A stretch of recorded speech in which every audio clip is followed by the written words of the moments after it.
Dober večer, lep pozdrav tudi v mojem imenu. Letos mineva 25 let oziroma bo minilo 25 let, odkar je zaščitni zakon 38/2001 bil objavljen v italijanskem uradnem listu. Zato je tudi obletnica, da se za trenutek ustavimo in pomislimo o pomenu tega zakona, kaj nam je pravzaprav prinesel na področju zaščite in kaj ni bilo še uresničenega. O tem in tudi o prihodnjih izzivih naše manjšine bodo spregovorili današnji gostje, ki se jim toplo zahvaljujem, da so sprejeli vabilo. Predsednik paritetnega odbora Marko Jarc, predsednik Sveta slovenskih organizacij Valter Bandelj, predsednik Slovenske skupnosti Damjan Trpin in deželni svetnik SSK Marko Pizani.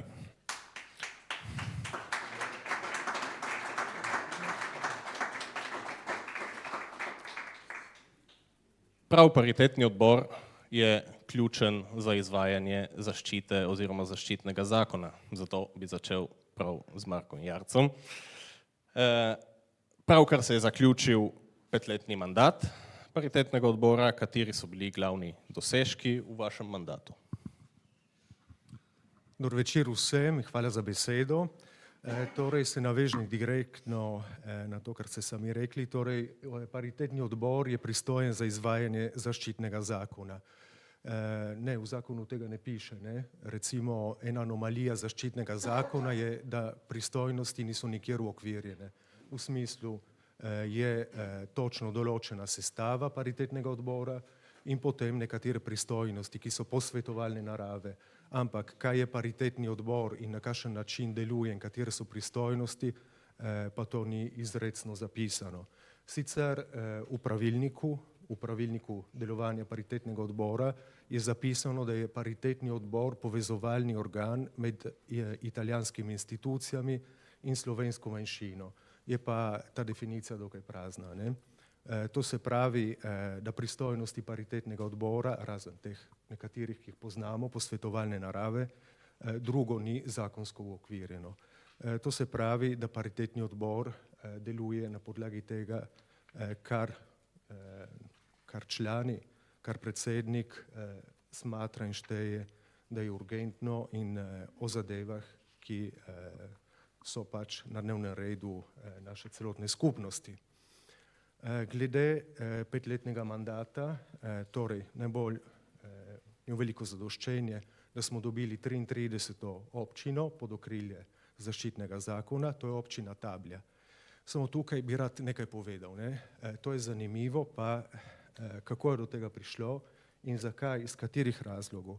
Mislim, da je manjšina tukaj postala zanimiva tudi za širšo italijansko skupnost in se navezujem direktno na občino Tablja. Zakaj so hoteli priti pod zaščitni zakon? Ker je manjšina priložnost in se tega tudi širša italijanska skupnost očitno zmeraj bolj zaveda. Torej, to je znak novih časov, znak novega pristopa tudi v odnosih med večinskim narodom in manjšinskim narodom. To nam je tudi župan Buci lepo povedal v paritetnem odboru in torej mi je veliko zadoščenje, da smo dobili še dodatno občino. Druga zadeva pa je šolstvo. Poglejte, mi ko beremo zaščitni zakon, torej eden osnovnih členov je 8. člen, torej pravica do rabe slovenskega jezika v odnosih z javnimi organi. Pravica do rabe slovenščine je ena osnovnih pravic. Ampak tukaj se postavlja pa drugo vprašanje, koliko govorcev imamo. Govorcev je zmeraj manj in tudi naša šola je v zmeraj večji krizi. To ne pravi podpisani, ampak paritetni odbor je dobival dopise, prošnje za pomoč strani šol. Zadnji dopis je bil ravnateljice šole, večstopenjske šole Svetega Jakoba, ki je prosila za pomoč za reševanje konkretnih odprtih vprašanj, za katere ni več časa. V smislu denataliteta je en velik problem, s katerim se soočamo. Se soočamo danes. Rešitve smo potrebovali že včeraj.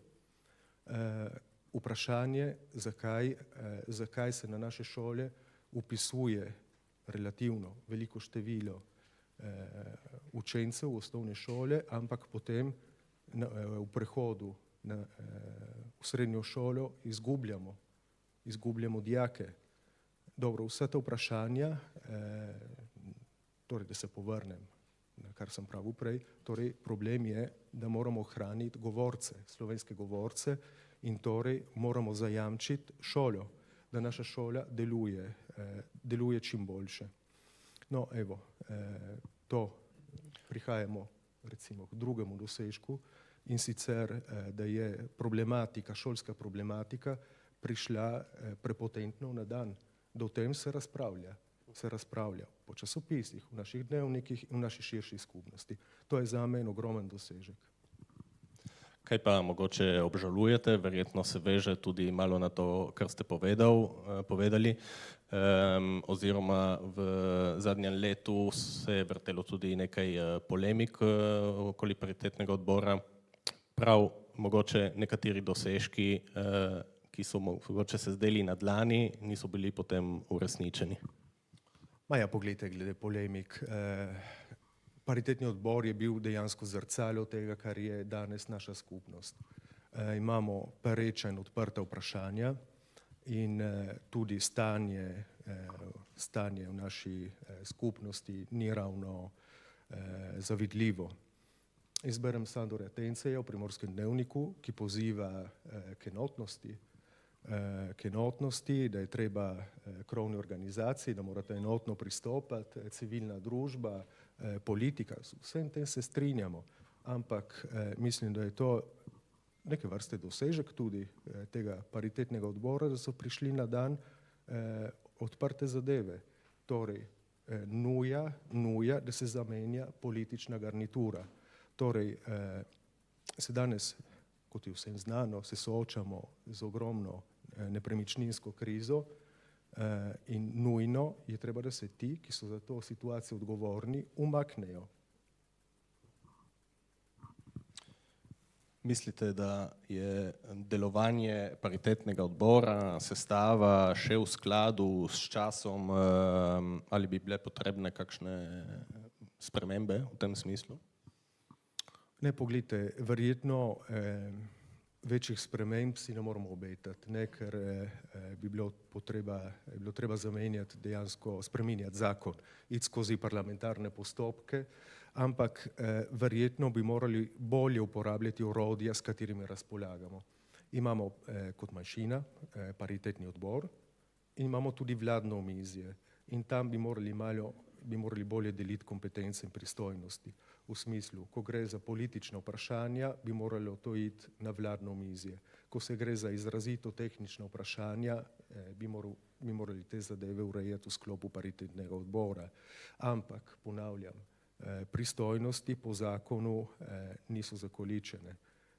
Paritetni odbor dejansko, če lahko povzamemo, pristojnosti, ki so izrecno predvidene, so posvetovalne narave glede sredstev po 8. členu za rabo slovenščine v javni upravi. Tam paritetni odbor podaja mnenja.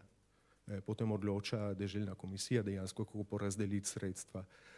Glede šolske komisije, dajmo reči, je predvideno v zakonu, da mora paritetni odbor podati mnenje glede sestave. Ima na primer glede območja izvajanja zaščitnega zakona, spet je funkcija posvetovalna, torej je še aktualen paritetni odbor, tako kot je zapisan v zakonu. Ne, verjetno ni več aktualen, ampak kot ni več aktualna, tudi zakon ni več aktualen. Torej, če bi želeli pisati nov zakon in dopolnjevati zaščitni zakon, je prostora ogromno. Tako kot zadeve stojijo, verjetno bi pa morali edino bolje ločevati pristojnost, tukaj, kar je paritetni odbor in vladno omizje. Mislim, ko gre za politično vprašanje, gre to na vladno omizje, ko se gre za izrazito tehnična vprašanja, kar je pa težko ločevati, gre to na paritetni odbor. Ne more pa paritetni odbor reševati vseh vprašanj v manjšini. Vi zaključujete z mandatom oziroma ste zaključili kot predsednik paritetnega odbora. Kateri mislite, da so prihodnji izzivi paritetnega odbora? Ja, poglejte, še posebej v tem paritetnem odboru je pa prišlo do izraza odlično sodelovanje z italijansko komponento. To, mislim, mora ostati in je tudi funkcija paritetnega odbora predvsem ta vzpostavljanje odnosov, relacija med manjšinskim narodom, med manjšinsko skupnostjo in večinskim narodom. Evo, to je izredno pomembna funkcija, ki jo mora paritetni odbor še ohranjati in kultivirati. Hvala. Damjan Trpin, vi ste bili v času sprejemanja zaščitnega zakona že aktivni, tako v politiki kot v stranki Slovenska skupnost. Kakšne občutke ste imeli takrat in kaj menite o zaščitnem zakonu danes? Hvala, dobro večer vsem, tudi v mojem imenu. Ja, v tistem času sem bil podtajnik stranke in skupaj z Andrejem Berdonom, ki je bil tajnik stranke, sva prvi osebi sledila temu, kar se je dogajalo v parlamentu. Zdaj, občutki so bili takšni, da pravzaprav smo dobro vedeli, da je to en tak relativno plehk zakon in da je daleč od tega, kar bi bilo idealno za našo narodno skupnost. Vendar seveda je bilo treba to priložnost zagrabiti in ker je šlo za to, ali dobimo zakon ali ga ne dobimo. In seveda smo sprejeli pač to, kar je bil parlament in takratna levosredinska večina pripravljena Slovencem v Italiji dati. Zdaj, nekaj 10 dni nazaj je bila tukaj v Gorici, mislim, da prav tukaj, ena podobna diskusija, kjer se je govorilo nekako v smislu, da sicer je bila tista debata bolj tako tudi po udeležencih pogled nazaj, če sem prav razumel, je ta bolj v smeri pogled naprej.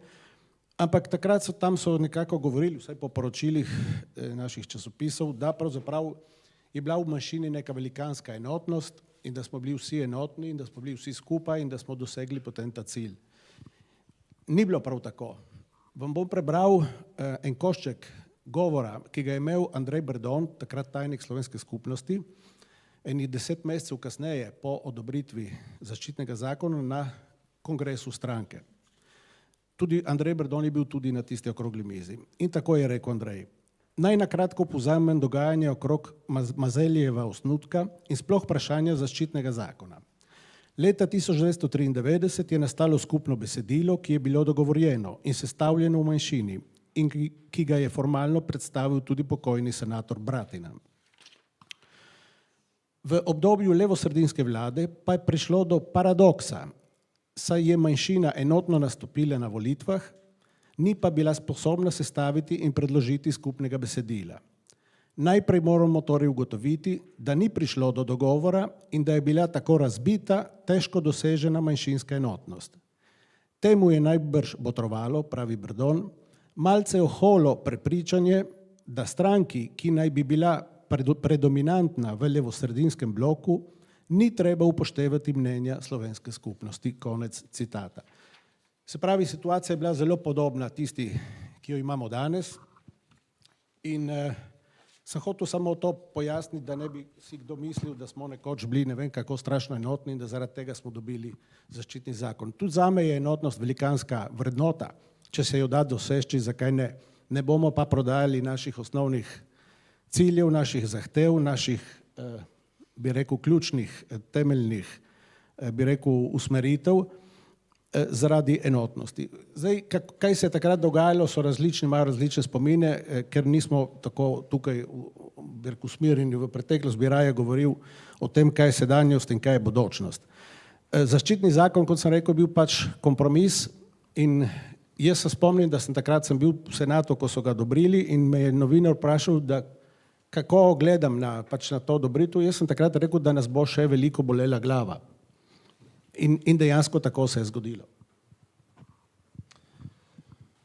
Ena izmed neizpolnjenih določb zaščitnega zakona je prav člen 26, ki zadeva izvolitev slovenskega predstavnika v italijanskem parlamentu. Stranka Slovenska skupnost je že podala več predlogov glede tega in se tudi od nekdaj zavzemala za zajamčeno zastopstvo. Kako je stanje danes, ko se v Italiji govori o novem volilnem zakonu? Torej, situacija je več ali manj sledeča. Glede uresničevanja 26. člena zaščitnega zakona je bilo v manjšini vsaj prvih 10-12 let ali pa 15 po njegovi odobritvi, vsaj 15 let po njegovi odobritvi, nekako tako, da so vsi govorili, da je to problem slovenske skupnosti. Da je zajamčeno oziroma olajšano zastopstvo, ki ga predvideva zaščitni zakon, samo problem slovenske skupnosti. Potem, ko se je začelo v Rimu stvari obračati v takšno smer, da se ni vedelo, ali bomo ali ne bomo imeli sploh kakšnega slovenskega zastopnika v Rimu, so tudi tisti, ki so dotlej govorili, da je to problem slovenske skupnosti, razumeli, da je to problem manjšine in ne slovenske skupnosti. Za naprej bo to velikanski problem manjšine, ne samo slovenske skupnosti. Mi smo kot Slovenci vsi skupaj nekako bili poraženi, predvsem, ko je šlo za spremembo ustave zadnjič in so spreminjali, zniževali število poslancev in senatorjev. Jaz mislim, da je bila takrat ključni politični trenutek, da bi mi dobili ustavno določbo, ki bi nam zajamčila en sedež. Take prilika se ne pojavi, ne vem, mogoče vsakih 50 let. Ker je prilika, zakaj je bila prilika? Ker se je ustavo spreminjalo točno na tisti točki, ki je nas zanimala. In točno tja noter, ko se je na novo določilo število poslancev in senatorjev, bi lahko vtaknili eno majhno določbo, ki bi en sedež zajamčila za nas. Kako se je zadeva končala, veste vsi, oziroma mislim, da veste. Mi smo podali preko Tirolcev, kot vedno, amandma k predlogu spremembe ustave. Senatorka Blažina, mislim, da je bila takrat, je tudi dala amandma in potem je prišel iz glavne levičarske stranke, se pravi takrat se je klicala, ne vem, demokratska, PDS, EDS, ne vem, kako so imenovali, nekako zelo ultimativen, bi rekel, nalog, da slovenska senatorka umakne in je takoj umaknila. Južnim Tirolcem pa so zažugali, da če bodo ustrajali na tem amandmaju, jim ne bodo omogočili, da ohranijo število senatorjev in poslancev, ki so jih imeli prej.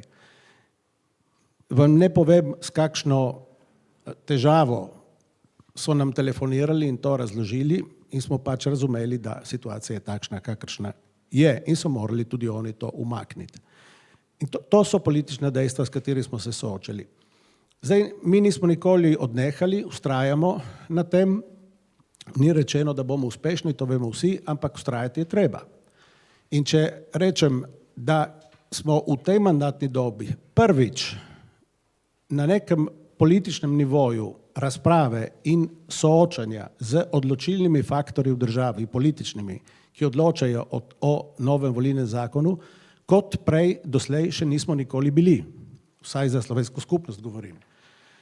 Mi smo se s tem pogovarjali in se pogovarjamo z zunanjim ministrom, z ministrom za odnose s parlamentom, z nekaterimi vodilnimi poslanci v posameznih skupinah vladnih strank in bomo videli, do kje bo zadeva šla naprej.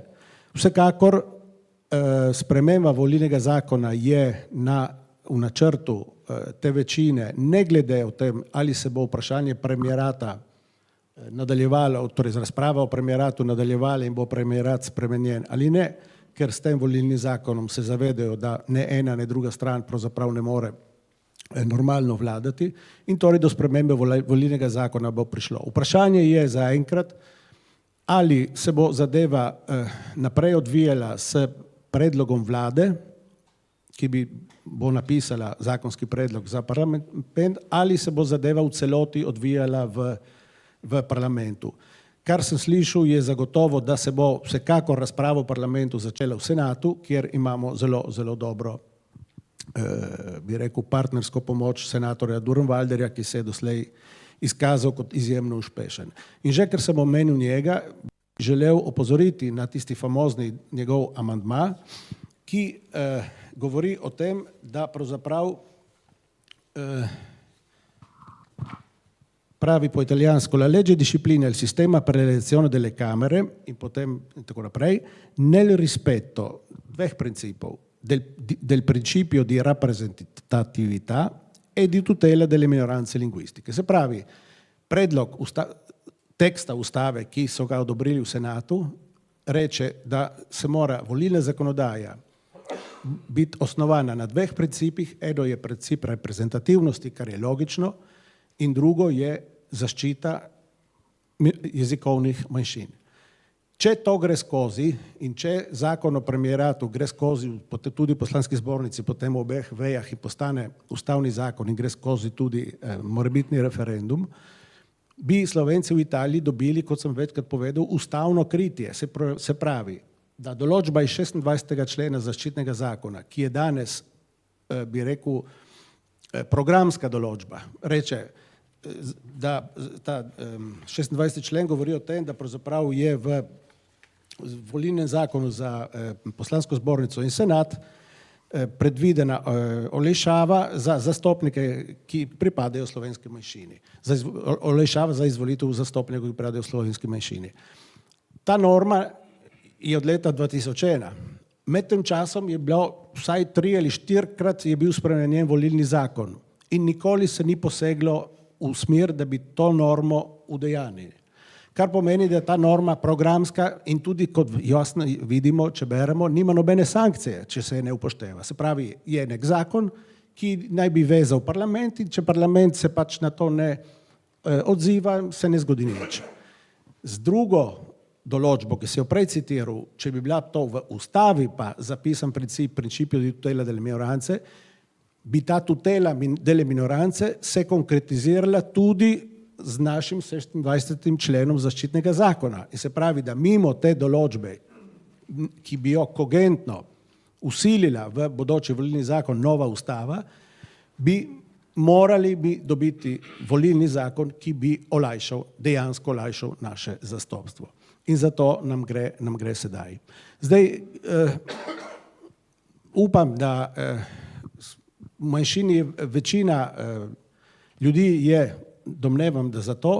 Jaz sem vesel, da sta obe krovni organizaciji na vladno omizje, ki je bilo prej omenjeno, poslali dokument, ki med drugim govori točno o tem, o uresničevanju 26. člena zaščitnega zakona z mehanizmi, ki si jih lahko v današnjem ustavnem okviru lahko samo predstavljamo in so tisti iz povezav aparentamento iz Evropskega volilnega zakona.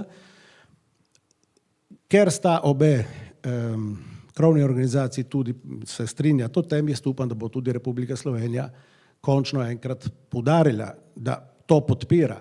Ker če smo brali intervju ministra Slovencev za mesto in po svetu včeraj, kdaj je bil pač objavljen, tam pravi, da je treba nekako, če se bosta organizaciji zedinili. Krovni organizaciji sta se že zedinili. Je dokument, ki sta ga poslali v Rim na vladno omizje, ki govori o tem. Omenili ste razne dejavnike, ki so se spremenili od leta 2001. Med drugim je bilo krčenje poslancev, precej vplivalo tudi na to olajšano ali neolajšano zastopstvo, ki imamo. To se pravi, da tvegamo, da na naslednjih volitvah ne bomo imeli nobenega slovenskega predstavnika v parlamentu. Ja, to tveganje, vemo vsi, obstaja vedno, ker ni odvisno od neke zakonske določbe, ampak je odvisno od politične volje ene stranke. Če ta stranka se odloči, da bo pač dala svojega slovenskega kandidata na mesto, kjer je izvolitev gotova ali neodvisna od količina glasov, bomo pač ga imeli in če ne, ne. Zdaj, kar odpira dodatno vprašanje, poleg tega, ki obstaja vedno, je vprašanje, kakšen bo volilni zakon nasplošno. Če bo volilni zakon takšen, da bo treba imeti preferenčne glasove, je velikansko vprašanje, če slovenski kandidat lahko zbere neko količino glasov, ki mu omogoči vstop v parlament. Se pravi, tam, kjer so volilni sistemi takšni, da je več ali manj, kot je sedaj v Italiji, izbira poslancev odvisna od šefov strank v Rimu, ki svoje pedine, kot se to reče po italijansko, dajo na določene točke, na določene kazelle, kot se spet reče po italijansko, ki so izvoljive, je jasno, da lahko oni iz Rima določijo, kdo bo izvoljen. Če bi se volilni sistem v tem smislu spremenil, potem te gotovosti ni več. Omenili ste tudi Republiko Slovenije, oziroma besedo Republiko Slovenijo v tem smislu, težo besede, koliko je lahko odločilna s tem, da v Republiki Sloveniji imamo priznani manjšini, ki imata v državnem zboru zagotovljeno zastopstvo. Ja, jaz mislim, da ima Republika Slovenija pravzaprav relativno lahko vlogo, ker ima doma urejene stvari, zgledno urejene stvari in zgledno urejene stvari napram Republiki Italiji in napram Republiki Madžarski. Kdorkoli lahko gre v Rim, v smislu, katerikoli zastopnik slovenske vlade ali parlamenta ali predsednica republike gre na razgovore z italijanskimi sogovorniki, ima, tako se reče, čiste papirje, v redu urejene stvari, ker ima doma zgledno urejene stvari. Veste, da imajo v Sloveniji zastopniki manjšine oziroma volivci imajo možnost, da glasujejo in za zajamčeni sedež, istočasno tudi za vse državne stranke. Spravi dva glasova, vsak volivec ima 2 glasova, kar je po mojem mnenju unikum v celi Evropi. Jaz nisem še videl, dosti hodimo okoli evropskih manjšin, pa nismo še slišali, da bi imeli celo 2 glasova. Zdaj, vprašanje, koliko postavlja Slovenija v ospredje to vprašanje v odnosih z Italijo, seveda je za nas zelo pomembno, da to postavi. Minister Čirjani, če se spomnite, je na našem sprejemu povedal, zdaj se ne spomni ali na odru ali v intervjuju, da ta zadeva v zvezi z povečanjem zneskov za manjšino je bila tudi predmet dvostranskih razgovorov. In če so takšni dvostranski razgovori, ki zadevajo tudi naše zastopstvo v Rimu, resni in kot argumenti v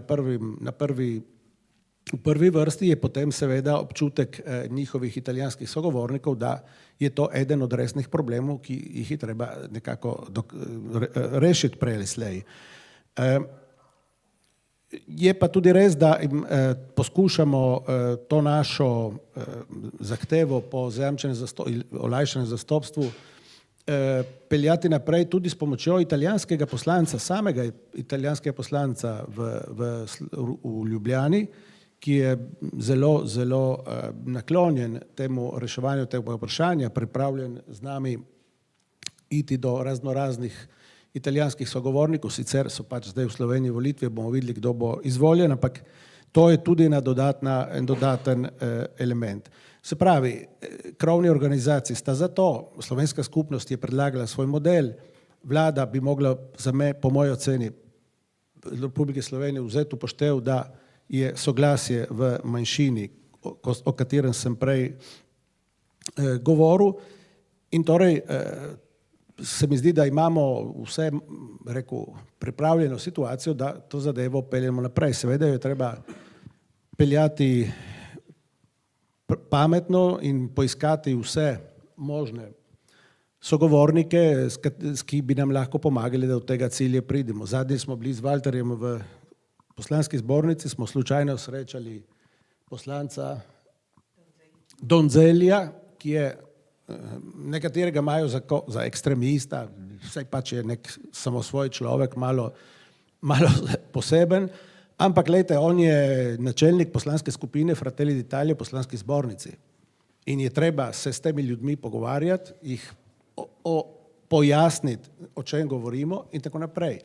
Imamo dobro nastavljene odnose s predsednikom Ustavne komisije v Senatu, s katerim smo se tudi že pogovarjali Tako da rečem, stvari isto nastavljene, seveda ni samo od nas odvisno, če bo uspeh ali ne. Hvala.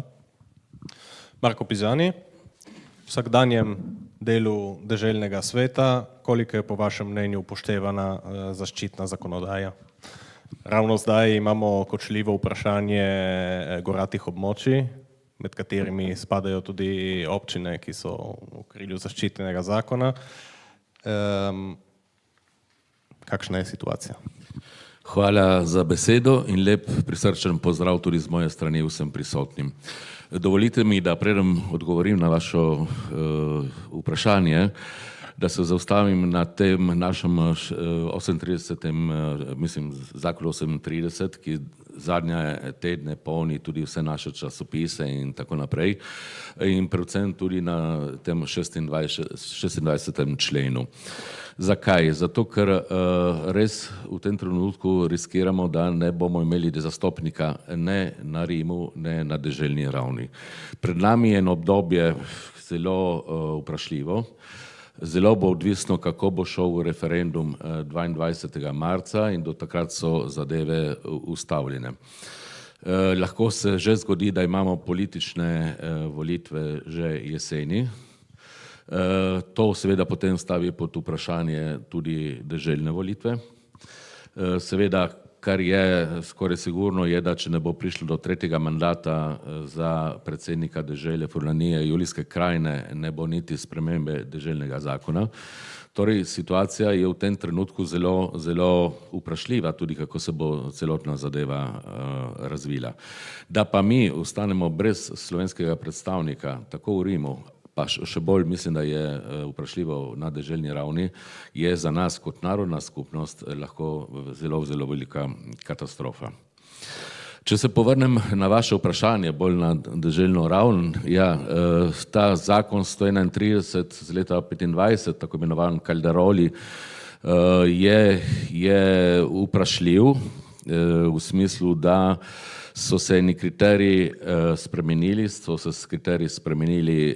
celo dvakrat in seveda nekatere občine, predvsem tukaj na Goriškem, pa tudi na Tržaškem, ker naj spomnim, da sama občina Repentabor je ostala noter v seznamu, so izpadli iz tega seznama. Po zagotovilih samega odbornika za avtonomijo oziroma za lokalne skupnosti pri deželi, od odbornika Robertja, je zagotovilo, da večjih sprememb kritičnosti ne bi bilo, zato ker naj bi dežela nekje vstopila tam, kjer zmanjka ta sicer bolj skromen državni prispevek za gorate občine. To so zagotovila. Naj samo napovem, da v sredo, ki imamo deželni svet, sem jaz že pripravil svetniško vprašanje s takojšnjim odgovorom na to tematiko, ki tudi če so zagotovili, je prav, da te zadeve spremljamo od blizu. Jaz sem na kontaktu z župani, tako goriškimi kot tudi tržaškimi.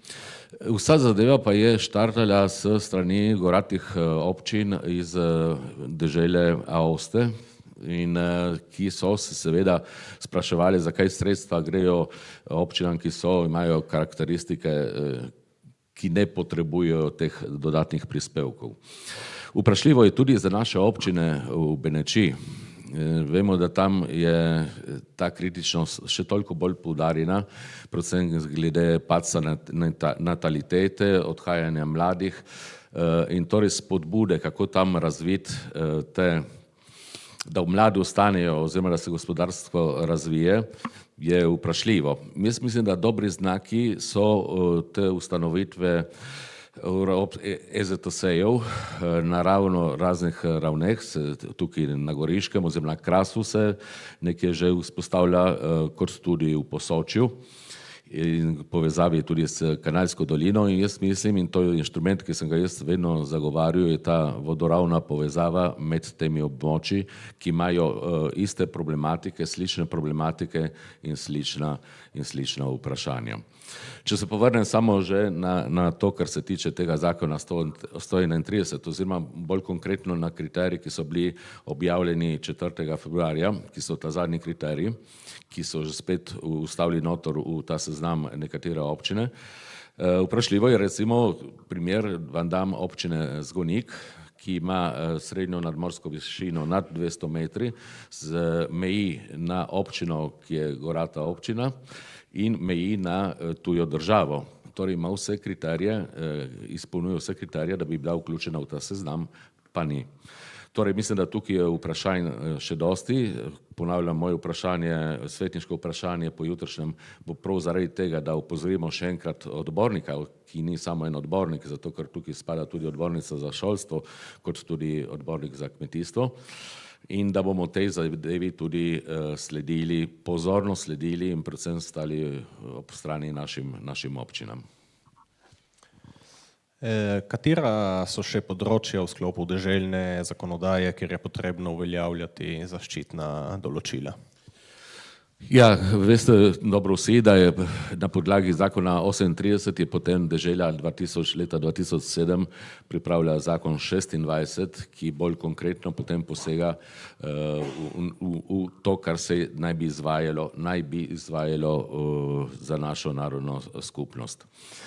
Tukaj imamo kar nekaj členov, ki se ne izvajajo oziroma ki se delno izvajajo. Jaz mislim, tukaj sem si recimo to zastopstvo v raznih organih, ki jih imamo na deželi. Mi nimamo prisotnih marsikaterem odločevalnem organu, posvetovalnem organu deželnem, nimamo prisotnih naših ljudi in to sicer mislim, da je velik manko. Potem je tukaj vprašanje šolstva, ki ga urejuje 16. člen, kjer je izrecno napisano, da naj dežela spodbuja sodelovanje med univerzami, deželnimi univerzami in univerzami v Republiki Sloveniji, predvsem v vidiku priznavanja diplom, univerzitetnih diplom. Se ne bomo spuščali tukaj v daljšo razpravo od tega, ker bi lahko cel večer samo o tem diskutirali, ampak bi sam rad poudaril prav to, da tudi po tem zakonu 26 je predvidena deželna konferenca, ki se naj izvaja vsaj enkrat v mandatu zakonodajni dobi deželnega sveta, ki je bila lani prav na željo mojo in seveda tudi obeh organizacij, je bilo izpostavljeno en dan namenjen prav priznavanju diplom. Zato mislim, da tukaj še potem vprašanje recimo radijskih in televizijskih prenosov, ki se ne izvajajo tako, kot bi se moglo. Naj samo spomnim tako na kratko, naj rečem, da vse tista sredstva, ki so namenjena našemu tržaškemu sedežu, slovenskim in italijanskemu, se več kot polovica jih izgubi po cesti z Rima do Trsta, to kar tako povedano. V tem primeru pa imamo eno dobro zaslombo v furlanski jezikovni manjšini, ki seveda tudi oni, tudi glede na številčnost furlansko govorečih prebivalcev naše dežele, zahtevajo več ur radijskih in tudi televizijskih prenosov. Jaz bi se tukaj še malo navezal na to, kar je rekel pred mano Damjan Trpin, in sicer to, da imamo na eni strani Republiko Slovenijo, ki ima zgledno urejeno zaščito manjšin. Tukaj jaz vedno navajam študijo doktorja Dejana Valentinčiča, ki je naredil primerjalno študijo zaščite manjšin v Sloveniji in po celi Evropi. Naj vajem, da bo obnovljena oziroma dopolnjena izvod te knjige izšel naslednji teden tudi v italijanščini. To pripravlja krožek Virgilšček. Prav zaradi tega, da damo v pogled tudi našim italijanskim sodržavljanom, kako je zaščita v Sloveniji. Naj spomnim tukaj tudi zadnje poteze, ki so naredile primorske, obalne občine, ki so še dodatno poudarile dvojezičnost vseh napisov, tako na tablah seveda, kot tudi na vseh stavbah in tako naprej. In še naj poudarim, recimo Istrska županija je prav prejšnji teden v petek dodatno financirala hrvaško hrvaško cestno podjetje za zamenjavo vseh tabel na avtocestnih oziroma na cestih po Istri, ker je italijanščina ima isto težo kot slovenščina. Mislim, da vsi ti zgledi so, kot smo že prej poudarili, lahko en pomemben argument, ko gremo na razna omizja, in jaz tudi bi si želel, da bi prišlo čim prej, seveda moramo zdaj počakati volitve, predvsem v Sloveniji, da bi prišlo ponovno do tega omizja med našo deželno upravo in vlado Republike Slovenije. Omenili ste zaščitni zakon na deželni ravni.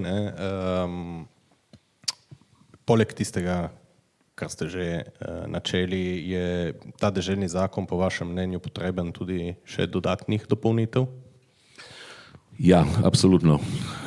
Kar opažamo in tudi iz praktičnih vsakodnevnih posegov vidimo, da tako zakon 38 kot tudi zakon 26 bi bila potrebna enega, tako oprostite mi grdo besedo, refreshinga, obnovitev na to, kar se je razvilo v naši, oziroma kako se razvija naša narodna manjšina. Jaz bi rad poudaril nekaj, kar je svoj čas zelo lepo poudaril bivši predsednik Deželnega sveta Furlanije Julijske krajine Pier Mauro Zanin ob 60-letnici statuta naše dežele, to je bilo pred par leti, kjer je izrecno poudaril, da če se je pred 60 leti statut naše dežele oziroma avtonomija naše dežele slonila na 3 dejavnikih: gospodarski zaostaljosti, železni zavesi oziroma mej z vzhodom in na prisotnosti jezikovnih in poudarjam narodnih manjšin, ker jaz vedno poudarjam, da sta slovenska in nemška narodni manjšini, medtem ko je furlanska jezikovna manjšina, da sedaj avtonomija naše dežele sloni predvsem na prisotnosti manjšin. Naša manjšina, in to vidimo vsi, se je v teh 25 letih spremenila, se spreminja, lahko rečemo, se je spremenil svet, predvsem pa se gre tukaj za osnovna vprašanja, kako ne obdržati, meni ta beseda mi ne zveni lepo, jaz vedno rečem, kako razvijati našo slovensko narodno skupnost oziroma prisotnost tukaj v Italiji. In mislim, da tukaj je vprašanj kar nekaj, začenši s tistim, ki nas najbolj tara v tem trenutku, ki je šolstvo, vprašanji so na vseh področjih, kjer moramo začeti konkretno podajati ene rešitve. V pogovoru z odbornico Rozolenovo, ko se dobimo, vedno me vpraša, reče, ja, ok, ste se zmeli kaj, kako preurediti vaše šolstvo, ker če ne bom jaz mogla posegati. Iz tega vidika jaz mislim, da mi rabimo eno nujno participativno izoblikovanje novih smernic. Upam, da v tem bomo znali dobiti morda tisto enotnost, ki čeprav Damjan in tudi Andrej Bardon pravita, da ni bilo take, mislim, da iz nekaterih člankov, ki smo brali v teh zadnjih tednih, se pride na dan, da je bilo večja enotnost, kot je dan danes, in mislim, da tukaj moramo malo prevetriti to našo narodno skupnost in začeti delati na enih novih temeljih. Zato, ker če gremo, nažalost, mislim tako naprej, ne vidim dobrih izgledov. Ponavljam, vprašanj je dosti, oba zakona bi potrebovala enih novih dodatkov, enih novih gledanj. Mislim pa tudi, kot je že poudaril tudi odvetnik Jarc, je v tem trenutku precej zahtevno iti posegati na oba zakona. Hvala. Walter Bandelj. Zaščita v sklopu civilne družbe. SSO je vključen v več organov, ki zadevajo izvajanje zaščite na podlagi zakona 38/2001. Poleg tudi paritetnega odbora je tudi pomembna deželna posvetovalna komisija, katere glavna tema je razdeljevanje sredstev. Kako ocenjujete vlogo te komisije in pozornost, ki je tej namenja deželni odbornik? Ja, najprej lep pozdrav, oziroma dober večer vsem. Bi malo tudi tako se obrnil tudi na paritetni odbor. Pred leti sva jaz in Ksenija odobrila takrat odločila, da skupaj greva v paritetni odbor. Prvič, da dva predsednika krovnih sta bila prisotna. Mislim, da prvič, ker je pravilno, da sva, ker poznamo teritorij, drugič, ker imamo mogoče kakšno vizijo na teritoriju podrobno in tako dalje. Zato je bilo pravilno, da vstopimo v to zadevo. Tukaj pa seveda absurd v eni strani, mislim, da je prvič po 25 letih, da SSO oziroma Smela skupnost dobi svojega predsednika. 25 leti nismo imeli nikoli. Je bil vedno izraz SKZ-ja. In je absurd, zakaj je absurd? Ker tudi je bila tudi velika obstrukcija. Damjan, ti veš dobro, v zvezi vse dogodkov, Marko, in mislim, da prvič, ko smo dobili, potem seveda delovanje je bilo večkrat obstrukcija nam je dajala, ko bi rekel, se mi zdelo obet v občinskem svetu v Gorici med opozicijo in večino. Samo razlika tukaj, da je bila opozicija Slovenci in večina je bila tudi Slovenci. Se pravi, v teh 5 letih, še posebno v zadnjih 2 leti se to dogajalo. Tukaj, Marko, ne moreš, je treba povedati to. To se dogajalo večkrat. Je pa res, seveda, da če malo povzemem, veliko stvari je bilo potrebno v paritetnem odboru, veliko stvari si omenil tukaj, odvetnik je omenil glede table. Jaz nisem ljubosumen, kot sem tudi v nekem članku povedal, da jaz nisem ljubosumen, če nekdo prinese tudi 34 občin. Je stvar dela, je stvar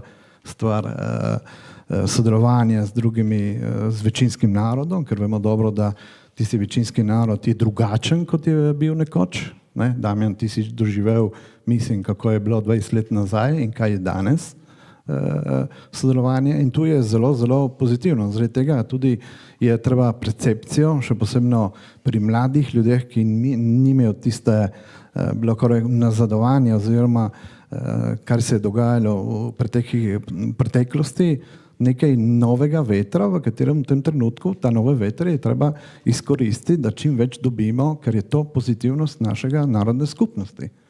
To je.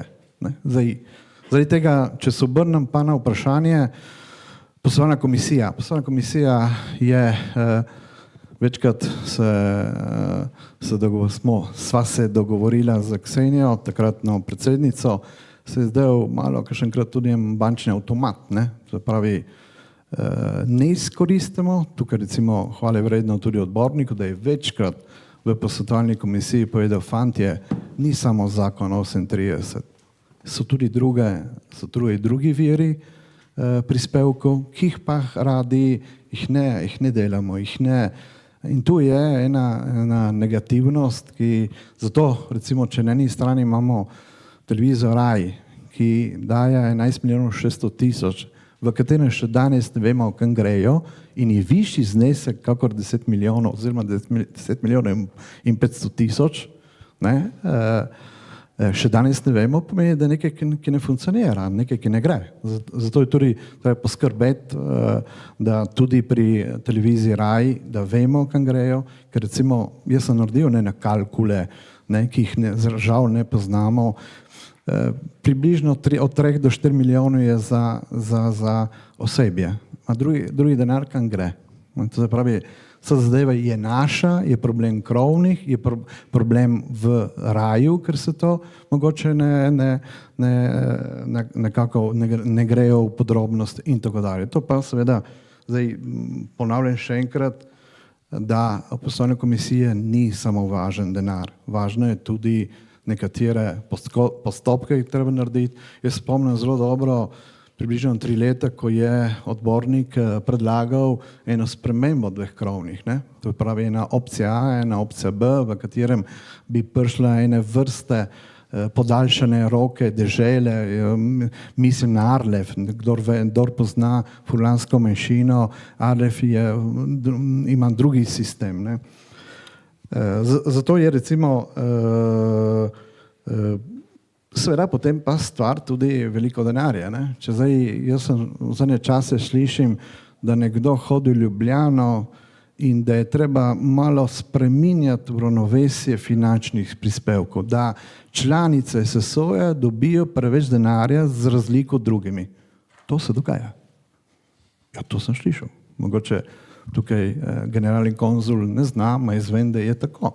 Kdo je to? Kdo je tista oseba, ki to dela? Razumem pa, da je pred nami leto 2026 je zraz, kako bomo rešili problem družbe dom. Mogoče ta informacija, ki gre v Ljubljano, da se potem reši na drugi način finančne prispevke.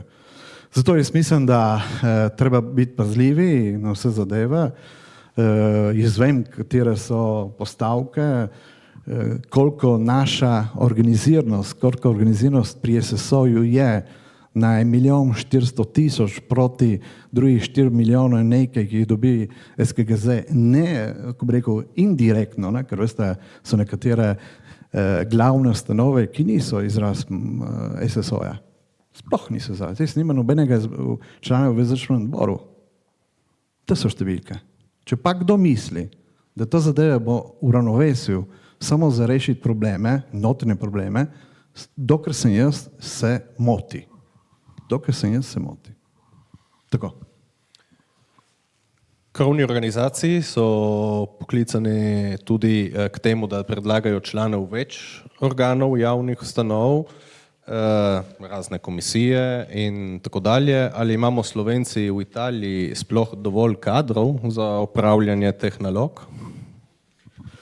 Ne, kadrov nimamo, profesionalcev nimamo, zato recimo tukaj, mi se besimo, kako razširiti šolstvo tukaj in tam, levo, desno, Slovenija jih nima, Slovenija tu jih ne bo dala zame, po eni matematični logiki, ne po eni logiki narodnostne skupnosti, ker jih nima. Če jih nima, ne zadostuje državi in zaradi tega jih ne bo dala. Zdaj, ali bomo poskrbeli sami, ali pa, ne vem, bo treba poskrbeti in mislim, da se je večkrat tudi o tem govorilo, vendar, veste,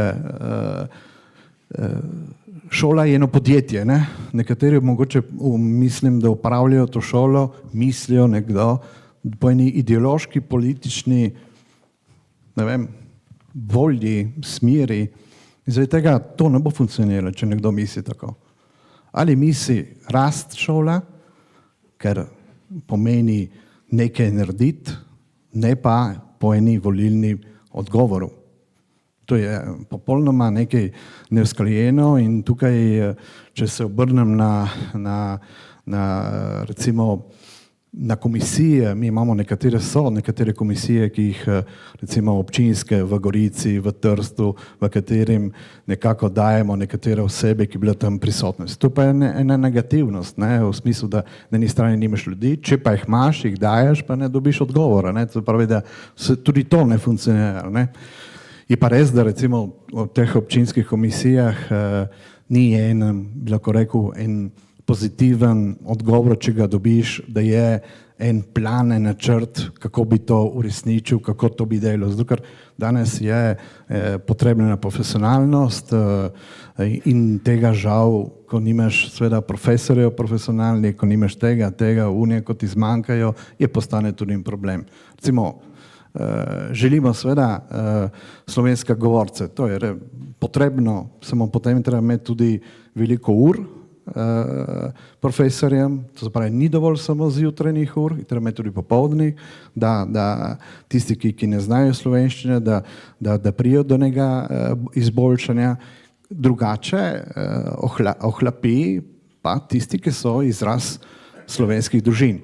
Ne pomeni, da recimo slovenskih družin, da znamo tudi tako dobro slovenščino, da na drugih družin je znajo boljše. To pravi, stvar je komplicirana, recimo v Kanalski dolini, v katerem je ena vrsta eksperimentalnega jezika, ne dobimo profesorjev, to mogoče tam od zadaj znajo, je problematika. Po drugi strani pa recimo eksperimentalni jezik je nastal, ko ga je odločila Rozolen, odbornica. Rozolen, ne Panariti. Panariti je vedela, da ima za narediti eksperimentalno jezikovno oziroma v šoli Bachmann. Je prišla Rozolen tega narediti. Potem, če je prav, ni prav, če so številke, to je vse za izdelati in mislim, da glede šolstva je stvar zelo, zelo pereča za našo bodočnost. Omenili ste Kanalsko dolino, prej deželni svetnik Marko Pizani je omenil Benečijo. Poseben člen zadeva zaščito Slovencev v Videmski pokrajini. Vi ste od nekdaj pozorni na Slovence na Videmskem. Kakšna je bila po vašem mnenju učinkovitost zaščitnega zakona v teh 25 letih in kaj bi bilo potrebno še narediti na tem področju? Ja, smo govorili veliko časa o šoli. Ne? Mislim, da dvojezična šola je tista, ki prinesa največ, ne? Ker iz privatnega postalo državno, to je največja stvar, ki smo dobili v Benečiji in to je hvale vredno. Potem pa seveda je potrebno to nadaljevati. Danes, kar vem, številke so še pozitivne, še precej visoko, so pa recimo nekako negativne, da ko konča nekdo študirati v Špetru, potem ne nadaljuje. To pa je en velik problem. Ne? To pravi, da vsi smo mislili v tistih letih, da nadaljeval otrok iz Špetra oziroma tistega ozemlja bo nadaljeval v slovenskih šolah v Gorici ali pa v Trstu, ne? Ker mislim, če se ne motim, samo eden, popravite mi, v tem letu. Zato je stvar, ena je seveda čut narodnostni, ki ga mogoče italijanske družine ga imajo manj, Slovencev vedno jih je malo in to tudi seveda potem ustvarja, da otrok, ki tam študira, ne nadaljuje ali pa redko kdo gre v Ljubljano in nadaljuje potek v slovenskem jeziku. Zato ponavljam, je zelo pozitivno, se strinjam popolnoma, zato je Videmska, ker je najšibkejši člen, se mi zdelo v teh letih največ delati, samo zame v odstotkih, če gledamo malo odstotke, številke so slabše v Gorici, v Trstu v odstotkih kot otrok, ki jih imamo gor, ne, ker to so pa seveda tiste, ki grozljive, ki bodo nam pekle še jutri. To pravi, nekaj se treba odločiti. Hvala. Mi smo zaključili s krogom gostom, sicer bi dal besedo, če slučajno si hoče še kdo kaj dodati ali dopolniti, ki med tem je prišlo na misel, drugače bomo dali moment mogoče besedo publiki za kakšno kratki poseg, če ima kdo, in če ne bomo večer počasi tudi zaključili.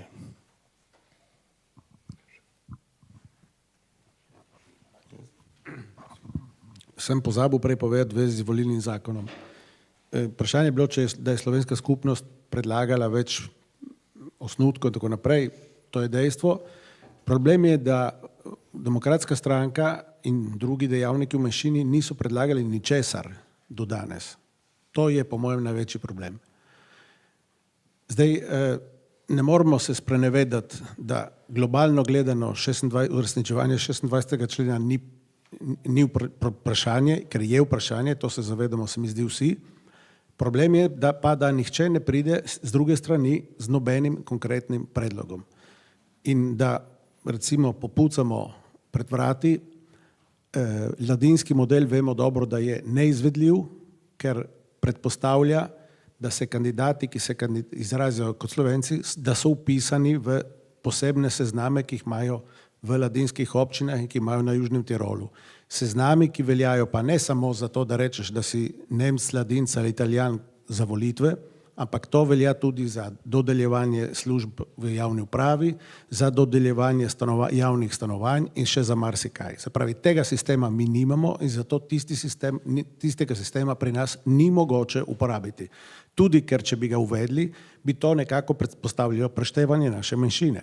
In našo manjšino bi mogli prešteti leta 48, ne pa danes po 80 letih in 50 letih, ko smo živeli brez zaščitnega zakona.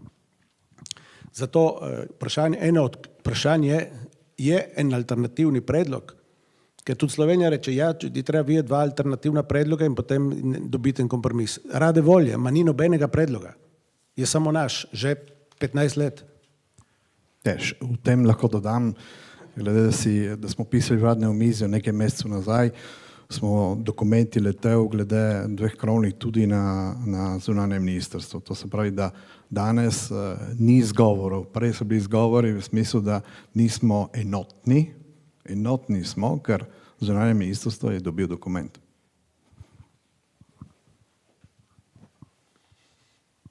Še kdo? Če ne.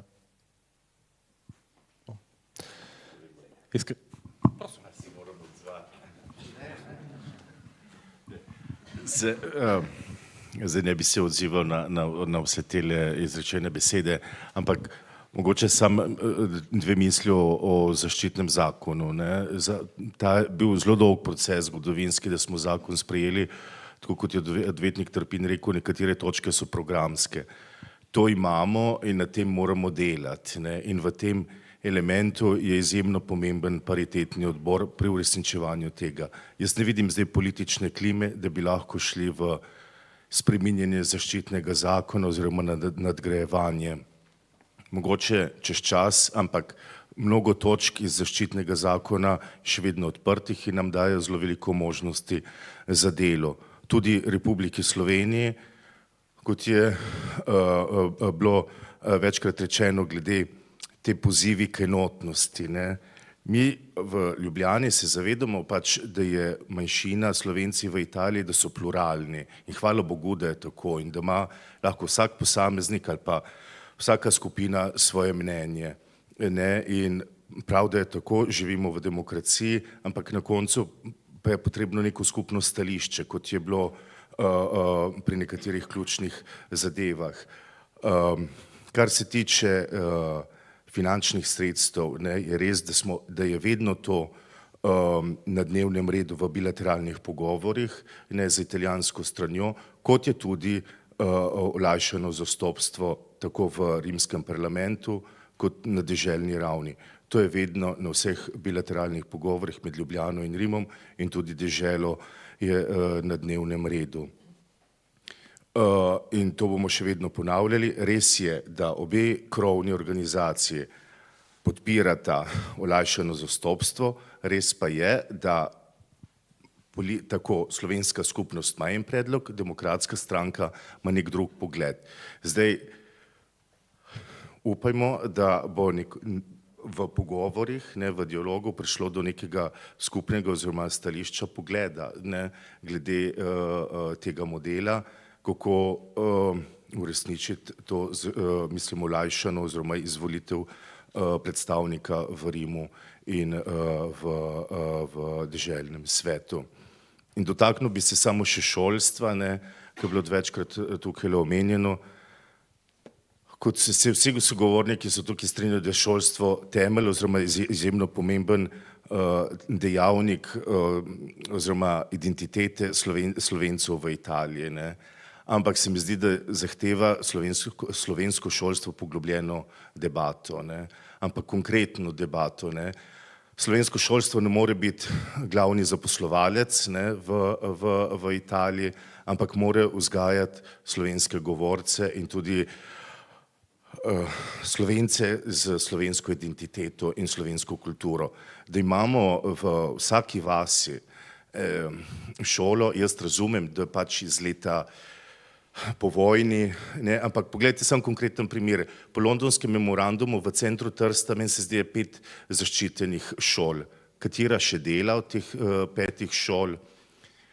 Demografski padec, vse šole v centru Trsta so po londonskem memorandumu oziroma po mirovnem sporazumu so se zaprle. Nam nič ne pomaga londonski memorandum, če sami tega vprašanja se ne lotimo in začnemo konkretno pri tem delati. Tako da je pereče vprašanje, kot je tudi pereče vprašanje učiteljev slovenskega jezika, ki jih Slovenija v Bachmann pošilja oziroma sofinancira. kako naprej. Mislim, je bilo, ampak ne. Tako da ostaja mnogo še vprašanj za razrešiti in zato imamo pač zaščitni zakon, ki je živ, ki nam daje neko podlago, na podlagi katerega lahko delamo. Hvala lepa.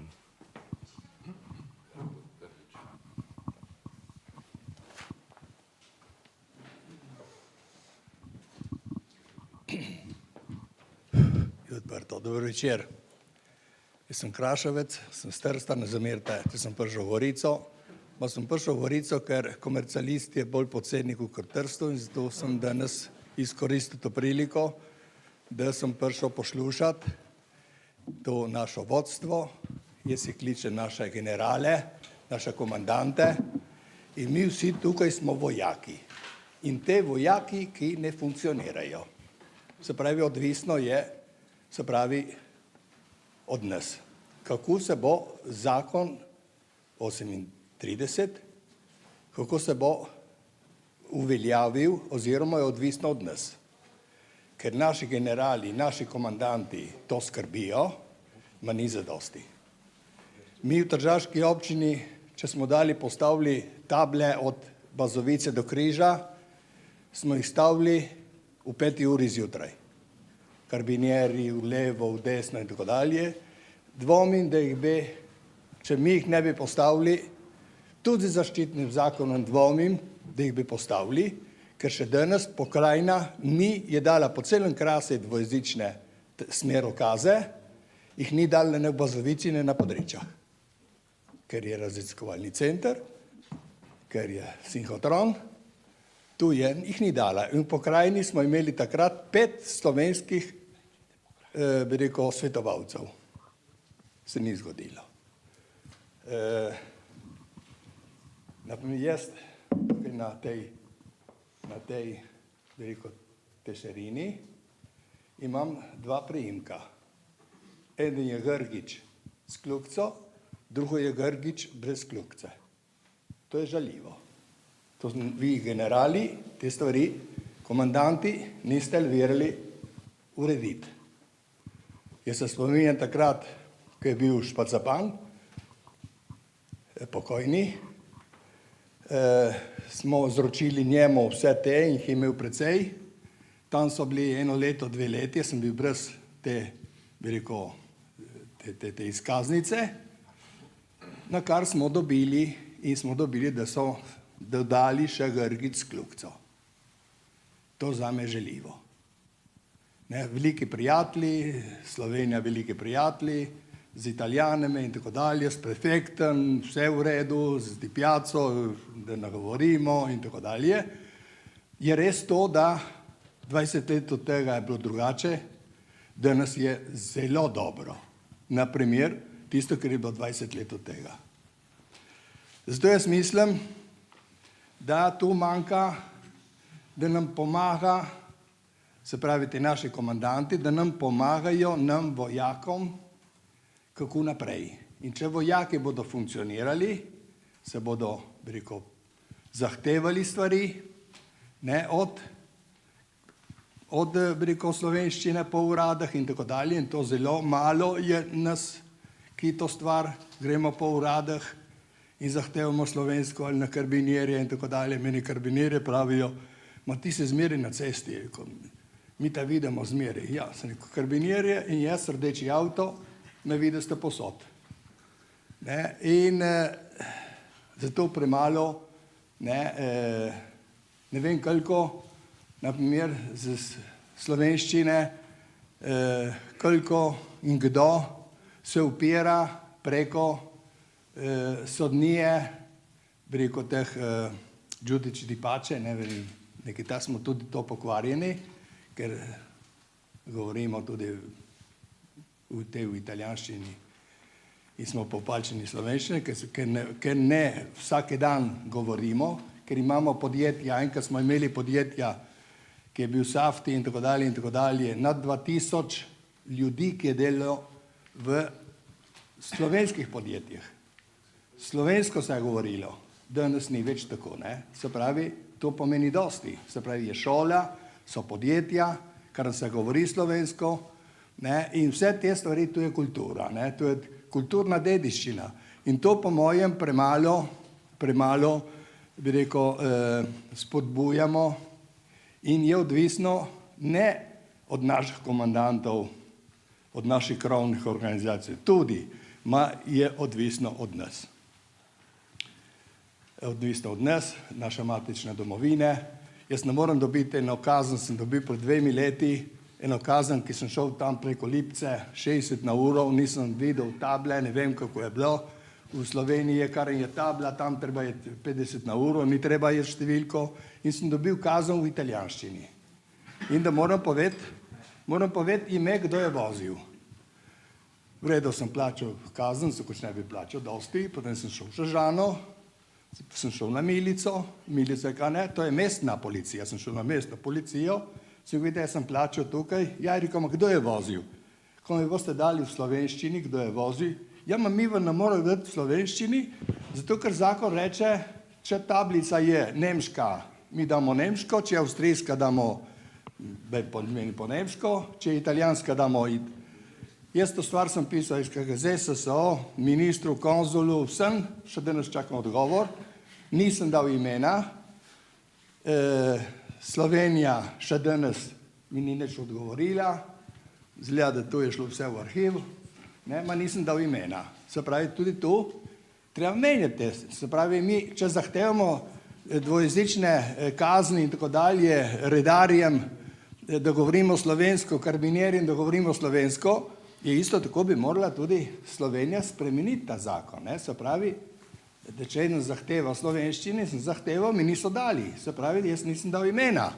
Vse te stvari so vojaki, ki treba vojaki to stvar delati.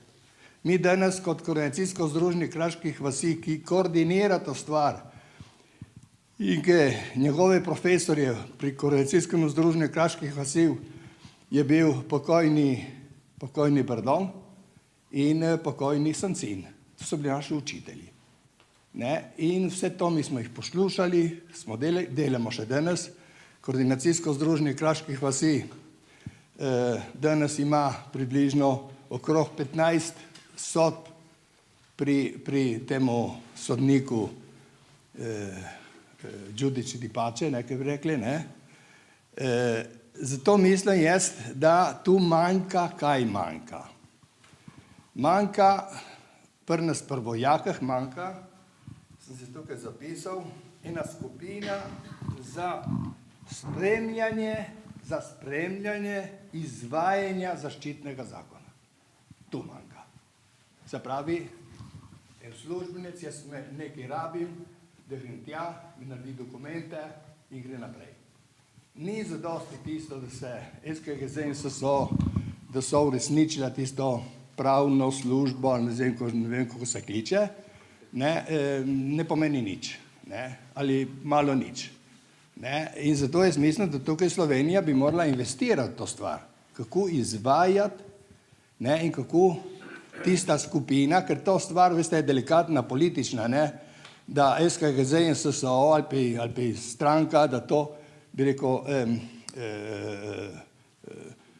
reklamizira in tako, dejte to, ker tam rata tako nekako, da je nacionalistično in tako dalje in tako dalje.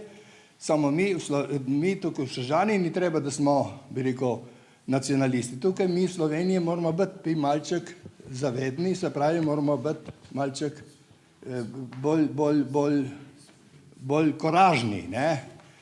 In zato jaz, bi rekel, tako predlagam to stvar, da se te stvari kot krovne organizacije organizirajo in da ustanovijo eno tako službo, da se eno skupino, ne, ker mi smo vsi prostovoljci, da se izvaja ta zakon. Zato odvisno je od nas, ne tudi od komandantov, tudi od generalov, ma v bistvu je od nas. Hvala lepa.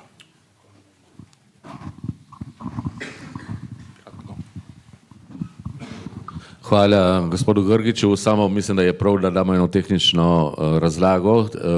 Grgic, nažalost, in tukaj tokrat ni kriva Republika Italija, ampak to je mednarodna domena, da se ne uporablja črk z tudi umlauta ne dobite na osebnih izkaznicah in tako naprej. To vemo zaradi tega, ker je prav pred kratkim, če se greste upisati na razne prošnje in tako naprej, ne upišete noter šumnikov, kot tudi Nemci ne vstavajo umljato, zato ker to je mednarodna dogovor med vsemi državami in to gre v centralni računalnik v Rimu in tako naprej in tako naprej. In v bistvu je to en tehnični dogovor. Zato pride do tega. Jaz na osebni izkaznici in na patentu imam samo eno ime. Ja. Tisto je ta davčna številka. Ja. Ne, na davčni številki pa 2. Bom. Pokazal zdaj.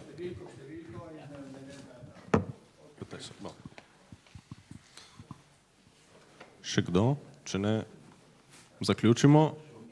Ne, lahko, jaz mislim, da Grgić me malo spomnil, pa me je malo spomnil, odgovor je že Marko povedal, da je to problem tehnični, zato ker v pasaporti, to se pravi in teh dokumentih je tista bara magnetika, v katerem zdaj tega potem to konvertirajo in napišejo brez črk, to je en tehnični. Zdaj, če želi hecno ali mu jaz prečrtam v črno, da se ne vidi tudi priimek in konec, ali drugo je, recimo, je pa res, da problematika, ko bi rekel, vojakov, ne samo generalov, problem vojakov je, da ne uporabljamo več nekaterih zadev, sprememba priimkov, zadnjič se spomnim, da je tukaj Primožič naredil, jaz se spomnim zelo dobro Mirko Špacapana, ko je postal deželni ko je bil kandidat za deželni svet,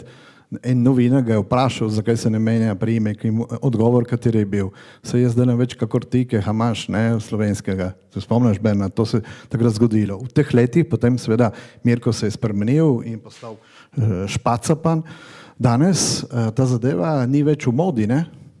Recimo nekdo je postal general, jaz vem, da priimek je italijanski, ni slovenski, to pravi, ni več v modi. Zato jaz mislim, da je en problem notranji, ni samo ta, je tudi privatnih, zasebnih privatnikov, ki ne dajo dvojezičnih etiket in tako dalje. Lahko naštevamo do jutri, teh je pa ogromno. Zdaj, odkar vem jaz, mislim, da je že eno leto, poprav me Julijan, da ne dobivamo za strani za jezik kakšnih vprašanj. Ja, od takrat nismo dobili. To se pravi, tudi tukaj je velik upad, glede da imamo ta urad za jezik, ki sploh ne dobiva teh informacij. Oprosti, samo ker sem direktno upleten. Hvala za besedo, tako da ga enkrat tudi razložim, zato ker sem direktno upleten, mi je žal, da ni tukaj pokojnega profesorja Sama Pahorja, katerega bom sicer bolj v hecu kot zares, sem rekel, sej jaz priimek sem že spremenil, ko grem čez mejo, sem pisani. Je pa res nekaj, in to govorim iz lastnih izkušenj, to se ti splača, če narediš preden dopolniš 18 let, oziroma ko dopolniš 18 let, ali pa ko greš v penzijo. Predvsem tistim, ki delujemo podjetniško in tako naprej, meni je osebna izkušnja, jaz sem zamenil Marco v Marko, sem imel težave na mejah, Švico recimo, zato ker potem ne pride do sprememb, zato ker prav zdaj v kratkem z eno nepremičnino sem imel problem, da čeprav so z občino poslali novo ime, na katastru je bilo, na tavolare ni bilo upisano, ali nasprotno, zdaj se ne spomnim, in torej so bili veliki problemi, je bilo treba ponovno pošiljati vse papirje in tako naprej. Pride prav do praktičnih oziroma bom rekel življenjskih problemov. Kar pa je, in to upam, da se bo zgodilo zelo daleč, na moji nagrobni plošči bo pisalo pištanc.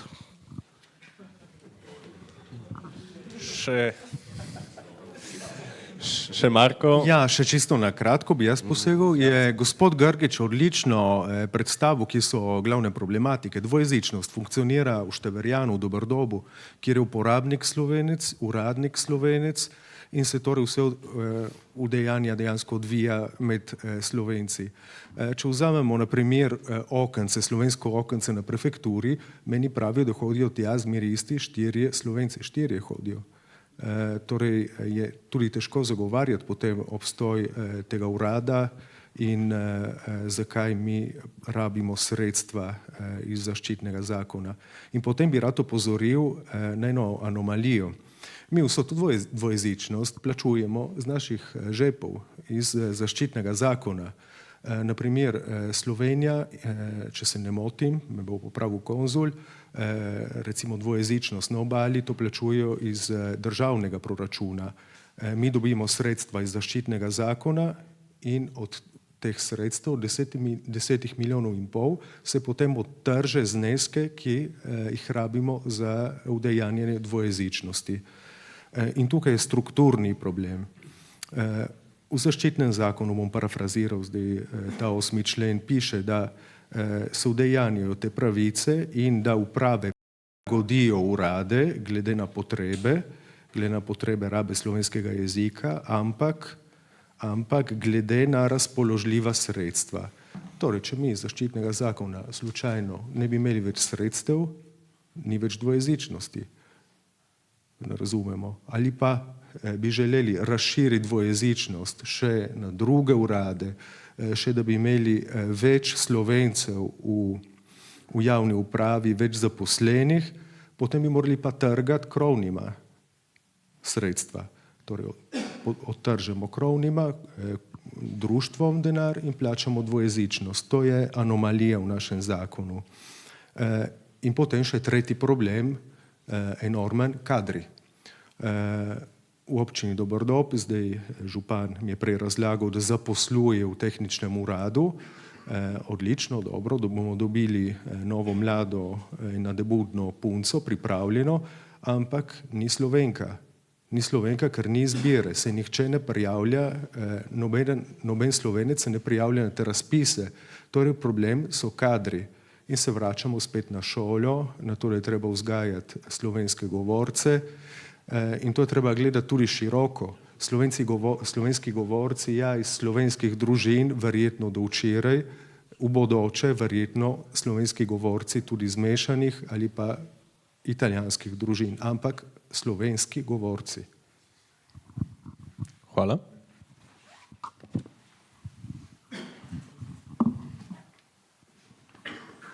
Torej, če ni drugega, iskrena hvala vsem nocojšnjim gostom za tehne misli in tudi pogled na izzive naše narodne skupnosti v prihodnosti. In hvala seveda tudi vsem prisotnim in posegom iz publike. In lep večer še naprej.